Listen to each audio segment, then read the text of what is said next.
Olá pessoal, tudo bem? Sejam então bem-vindos a mais uma videoaula de Física. Bom, nessa aula de hoje eu vou resolver com vocês alguns exercícios sobre a temática aí dos gases perfeitos, né, de termodinâmica, introdução à termodinâmica. Vamos então aqui às questões. Bom, então vamos lá. Exercício número 1. Esse primeiro exercício ele fala assim, ó, um motor de automóvel, uma mistura de ar e gasolina é comprimida no interior do cilindro antes da ignição. Um motor típico ele possui uma razão de compressão de 9:1. O que significa 9:1? Isso significa que o gás do cilindro é comprimido até um volume igual a 1/9 do seu volume original.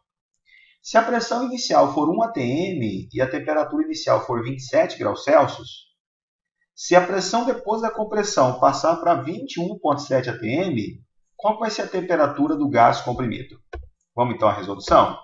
Então, vou fazer aqui uma ilustração que eu vou chamar de configuração inicial, que é antes do motor sofrer o processo de compressão. Então, vamos imaginar que isso aqui é o cilindro, que ele falou aqui, né?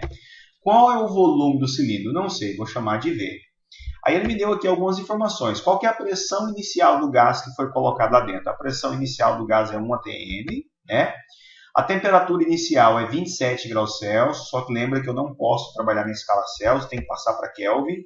Como é que eu passo de Celsius para Kelvin? Eu somo a temperatura em Celsius com 273, então a temperatura é 300 Kelvin. Então 27 graus Celsius é o mesmo que 300 Kelvin. O volume inicial, então, eu chamei de V, né? Então essa aqui é a configuração inicial do meu gás. Agora eu vou para a configuração final. Na configuração final, o gás foi comprimido pelo pistão de tal forma que o volume que sobrou foi 1/9 do volume inicial. Então, se o volume inicial era V, o volume final agora é 1/9 de V, ou seja, V sobre 9. Aí ele falou que a pressão final passa para 21,7 atm. O volume final eu tenho aqui, é a fração de V sobre 9. E ele quer que eu descubra qual vai ser a temperatura final. Bom, esse caso aqui é um caso clássico de um gás perfeito, um gás ideal. A quantidade de matéria que eu tinha, o número de mols, não se modifica. Então, eu posso usar essa relação aqui que eu apresentei para vocês, que é a relação dos gases perfeitos, né? P1V1T1 é igual a P2V2T2. Então, substituindo a pressão, o volume, a pressão inicial valia 1. Então, 1 vezes V é o próprio V, né? Eu nem coloquei aqui porque a pressão inicial vale 1. O volume inicial eu chamei de V, dividido pela temperatura inicial, que é quanto? 300 Kelvin. Que é igual a P2V2T2. Quanto que vale a pressão final? Ou a pressão 2? 21,7, está aqui. Vezes o volume final é V sobre 9, então eu coloquei aqui V sobre 9, dividido por T2, que é a temperatura final que eu estou procurando, tá certo? Bom, essa fração, ó, V de um lado com V do outro eu posso cortar, então vai ficar para mim 1 sobre 300, 21,7 dividido por 9, T2. Então eu vou fazer o seguinte, eu vou isolar o T2, ó, esse T2 está dividindo, passa para cá multiplicando, o 300 está dividindo, vai para lá multiplicando 21,7 e o 9 continua aqui dividindo. Pronto, efetuando a conta aqui, ó, eu vou encontrar que esse valor de T2 é 723,3 Kelvin. Pronto, então essa é a temperatura que o gás aqui dentro vai atingir depois que ele passar pelo processo de compressão, ignição, né, e a temperatura aumentar, certo? Se você quiser representar esse valor em Celsius, basta você pegar agora e subtrair de 273. Então isso aqui, menos 273 dá quanto? 450,3 graus Celsius, certo? Aqui é graus, tá? Deixa eu corrigir aqui para vocês. É graus Celsius. Ok?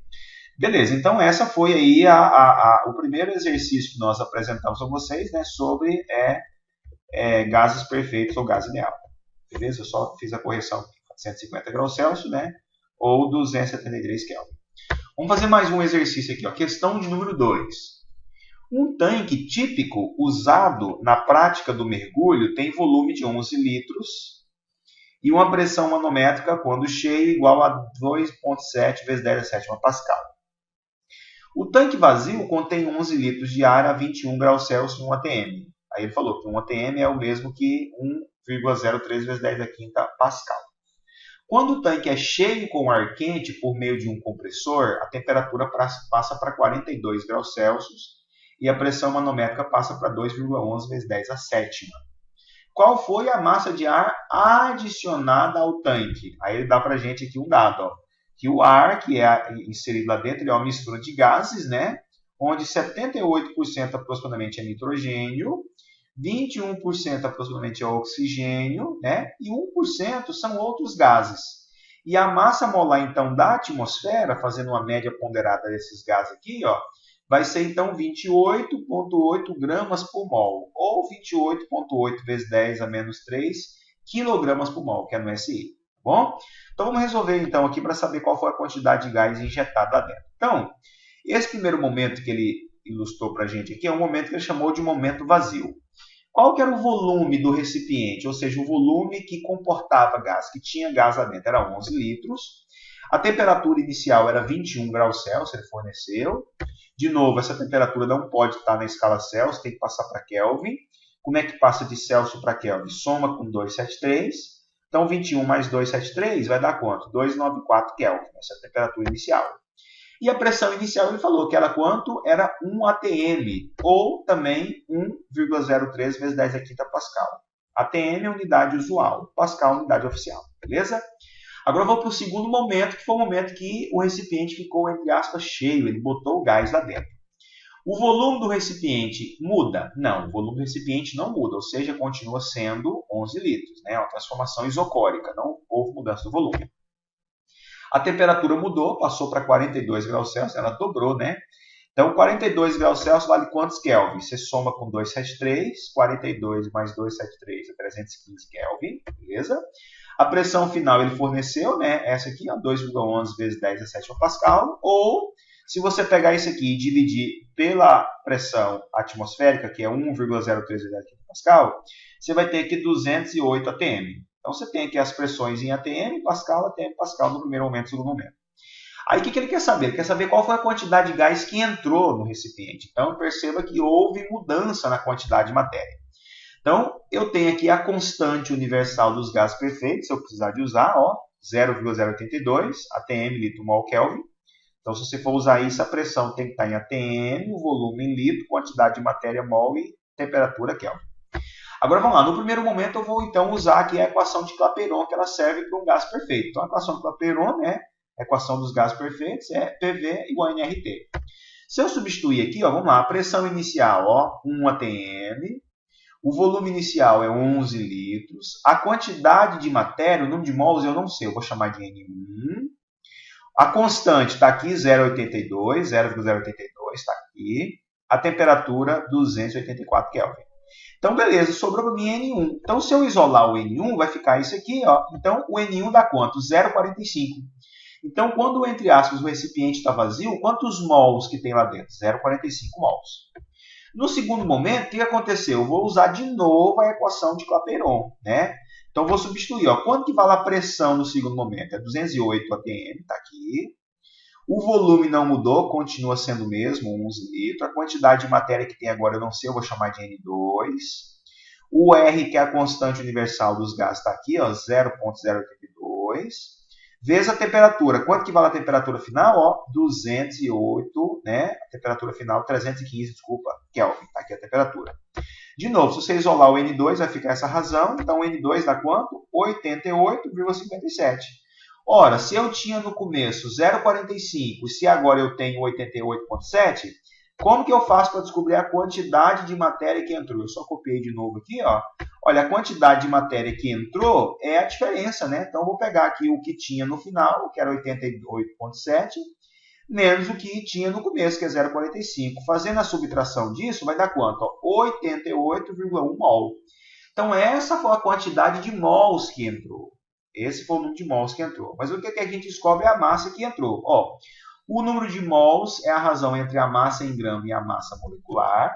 Se eu isolar aqui, então, essa massa em grama, vai ficar se a massa em gramas, né, é o número de mols vezes a massa molecular. Como eu conheço o número de mols que entrou, está aqui, 88,1 mols, está lá. Agora, vezes a massa molar. E ele me deu a massa molar, tá vendo? A massa molar não é 28,8 vezes 10 a menos 3 kg por mol. Então, eu vou colocar aqui essa constante, beleza? Efetuando esse produto, eu vou encontrar quanto? 2,53 kg. Essa, então, é a quantidade de gás que entra quando ele está, então, inflando lá dentro o gás. Beleza? Entrou essa quantidade de gás. Vale a dica, gente, quando vocês estiverem assistindo a videoaula, pausem primeiro aí o exercício antes da resolução, tentem fazer o exercício, depois vocês dão continuidade para ver se vocês conseguem, né, ter êxito. Última questão aqui, ó. Questão de número 3. Ó, calcule a variação da pressão atmosférica com a altura na atmosfera terrestre, supondo que a temperatura permaneça igual a 0 graus Celsius em todas as altitudes. Despreze a variação de gravidade com a altura. Então é o seguinte, a gente sabe que quando a gente está aumentando a altitude, a pressão atmosférica diminui. Então ele quer que eu encontre uma equação que permita calcular a pressão atmosférica em diferentes altitudes. Beleza? Vamos então tentar encontrar essa equação. Então, resolução.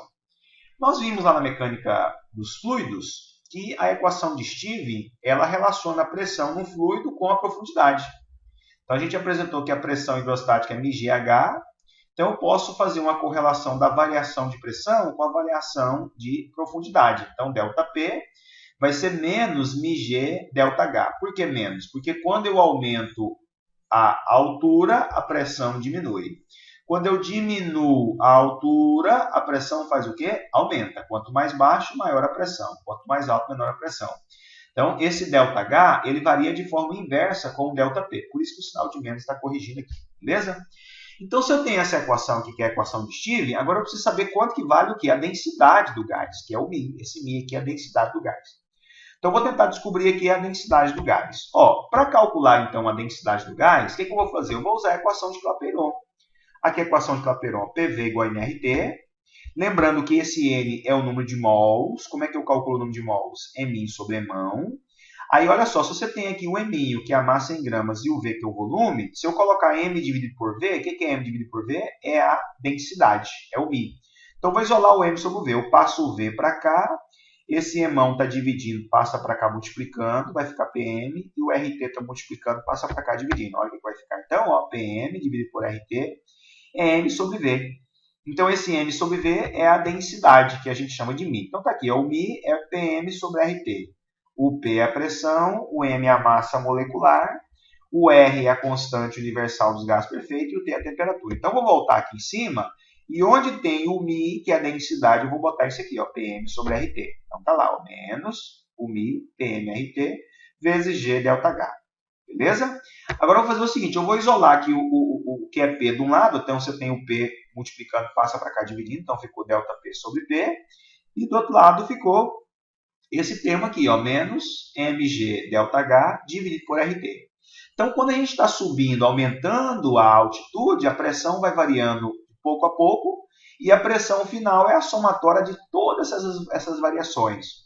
Como essas variações são infinitesimos, eu tenho aqui uma equação diferencial, então eu preciso resolver essa equação diferencial. É uma equação diferencial bem simples, é uma DO, né? Uma equação diferencial ordinária, porque eu tenho só uma variável dos dois lados. Então, o que eu vou fazer? Eu vou integrar de um lado e integrar do outro. Ó. Então, eu faço a integral à esquerda, faço a integral à direita. Então, eu tenho que integrar à esquerda, porque a pressão vai de um valor inicial P0 até um valor final PF. E eu tenho que integrar também à direita, porque a minha profundidade vai um valor H0 até um valor HF. Aí, olha só.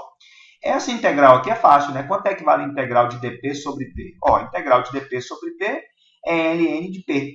Então, vai ser ln de P com o P variando de P0 até P, tá certo? E aqui do lado de cá, eu vou tirar o que está dentro aqui da minha integral, que é constante. O que é constante? O M é constante, o G é constante, o R é constante, e o T, ele falou que é constante, ó.